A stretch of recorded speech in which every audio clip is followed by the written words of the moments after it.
سلامونه او نیکې هیلې که په لر کې هستی که په بر کې ټولو افغانانو ته افغانانو پښتنو ورونو دا 2 ورځې مخکې د پاکستان کونسلګري چې په جلال آباد کې ده زموږ استاسې افغانانو ویزې اخیستې او په هغه ویزو ټیل ماټیل کې تقریبا 12 زموږ استاسې سرې شهیدانې شوې او په هغې کې زموږ پاسپورټونه د خپو لاندې شو او ورته کلمې پرې لیکل شوې وي نو بعضې پښتانه زموږ ښکته ناپویه هغه راپاسې د ویډیوګانې وکړي چې د افغانستان د پاسپورټ وګوره دا حل دی او په ځمکه پروت دی او څه قدر یې نشته دا دی نو نن ما د افغانستان پاسپورټ هم لګولی او د پاکستان پاسپورټ هم لګولی او زه به تاسو ته نن په ثبوت باندې ښیم چې د افغانستان د پاسپورټ څه حل دی په دنیا کې او د پاکستان د پاسپورټ څه حل دی یو دعوه کوي چې موږ 3 ملکونو ته شکست ورکړی موږ یو تاریخي ملک یو او بس یې مهربانه د هغه پاسپورټ چې وګوري نو په دنیا کې خرابترین پاسپورټ د هغه دی په دنیا کې په بد سپک نظر چې قتل کیږي هغه ته قتل کیږي هغه افغانستان دی او بل طرف ته چې پاکستان ځان ته وایي چې موږ ټیمي پاور یو موږ ISIL دنیا نمبر 1 انټلیجنس اداره ده بیا به د هغه شکل هم درته وښیم چې دنیا کې خلک هغه ته په کم نظر ګوري نو دغه ویډیو زما واورئ زه بیا تاسو سره خبرې کوم چې دا څوک خنداګانې کوي افغانستان پاسپورټ پسې او څوک دا غټې غټې دعوې کوي چې موږ یې ټیمي پاور یو د دې دواړو د تاسو ته دا شکل ښیم چې دنیا کې ستاسو څه حیثیت دی اول دغه ویډیو تاسو وګورئ بیا تاسو سره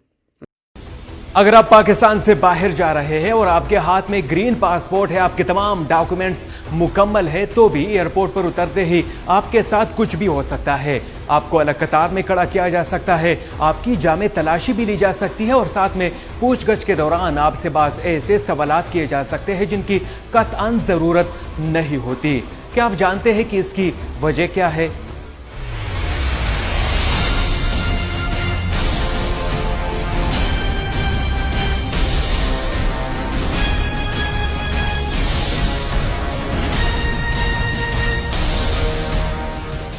इसकी वजह है आपका ग्रीन पासपोर्ट जिसे बाहर की दुनिया में इंतहाई कमजोर नापसंदीदा और कुछ हद तक बदतरीन पासपोर्ट भी करार दिया जाता है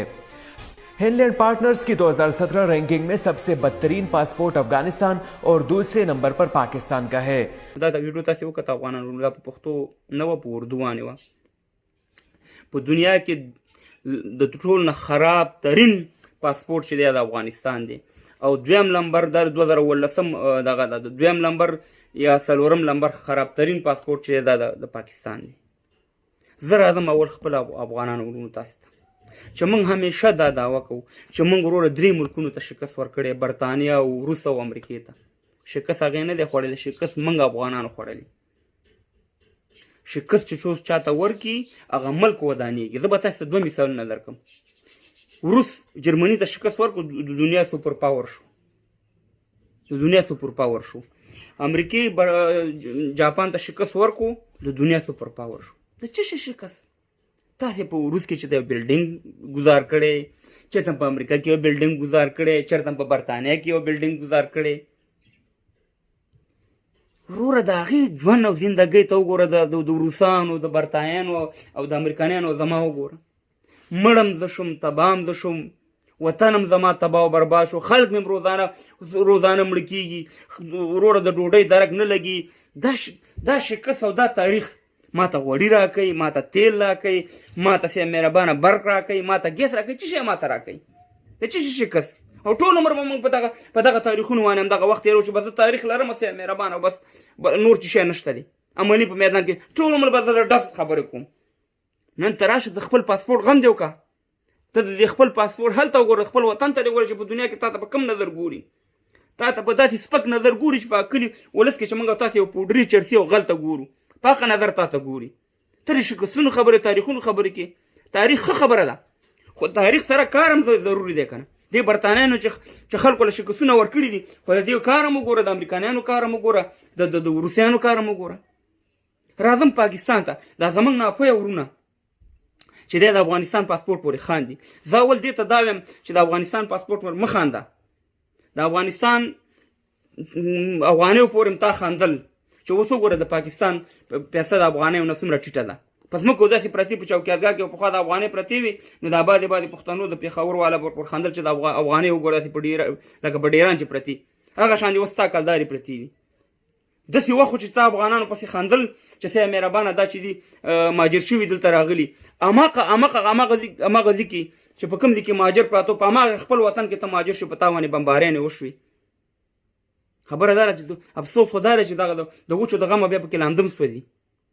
او ته ما ته وایې چې زه انټلیجنټ اداره د دنیا موږ ایټم بم لرو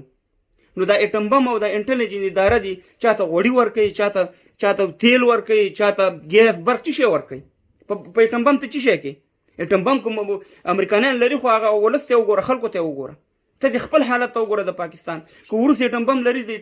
هغې خلکو ته وګوره تاسو ته وګوره تاسو ته یو د سپک نظر وانې کتل کېږي چې حد نشته دی نو خبره دا ده چې په دې خبرو باید موږ نور ونه غولېږو دا ایټم بم څه به درد نه خوري او دا ISI مایسۍ دی پسې به درد نه خوري او دا د افغانستان تاریخونه مارخونه په در نه خوري تاریخ دا ښه شی دی ایټم بم ښه شی دی انټلیجنټ ادارې ښه شی دی خو چې د ولس څه حال دی د خلکو څه حال دی ته راشه د پاکستان د خلکو حالت وګوره او ته راشه د افغانستان د خلکو حالت وګوره تباه او بربادي دواړه طرف ته څوک سعودي له منډه وي څوک وروره ایران له منډه وي څوک وروره دوبۍ ته منډه وي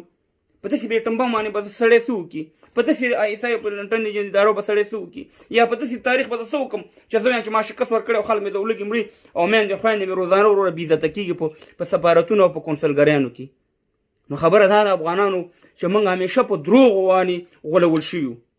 زه عام مجاهد یا عام طالب که هغه د وروس په خلاف جنګېدلی که هغه د امریکایانو په خلاف هغه په یو عقیده جنګېږي خو دا لوبه داسې ده چې دا داسې نه ده چې دا شکست موږ شکست به هله ما منلی وې چې زما وطن جوړ وې زما وروره د امریکې اقتصاد زمانه خراب دی د روس اقتصاد زمانه خراب دی د برطانیې اقتصاد زمانه خراب دی او په دنیا کې د هغې د پاسپورټ عزت نه وي نن جرمني خو ایټم بم نه لري مګر د ټولې دنیا نه نمبر 1 پاسپورټ دی نن سه مهربانه ته راشه وګوره هالند یا داسې نور ملکونه هغې ایټم بم نه لري یا جاپان خو هغې په ټولو دنیا کې هغې پاسپورټ قدر دی تاسو راخوا که وګوره انډیا پرته د انډیا وګوره څومره قدر دی په دنیا کې څومره عزت دی او ستا وګوره پاکستان څه حال دی دا څنګه ایټم بم دی دا څنګه شکستونه دي نو ما دا ویډیو د دواړو دپاره ده چې دواړه تباه و برباده سي او که څو پورې دا لارې بدلې کړي نه د جنګ والله چې دواړو ملکونو به بېعزته مستئ د دواړو ملکونو ولس به هم تباه و بربادي والله کې ښه ورځ وینئ ځکه تاسې د انسانیت لاره نه ده اختیار کړې تاسې د وحشت او د جنګ لاره اختیار کړې ده دواړه به په دې اور کې سوځئ په الله سپارم دا ویډیو مخکې شیر کړئ د پاسپورټونو بېعزتي مه کوئ څوک چې چا پورې خاندي هغه دې په ماضي باندې خپل فکر وکړي چې د هغې څه حالت تېر شوی دی او څه حالت پرې را روان دی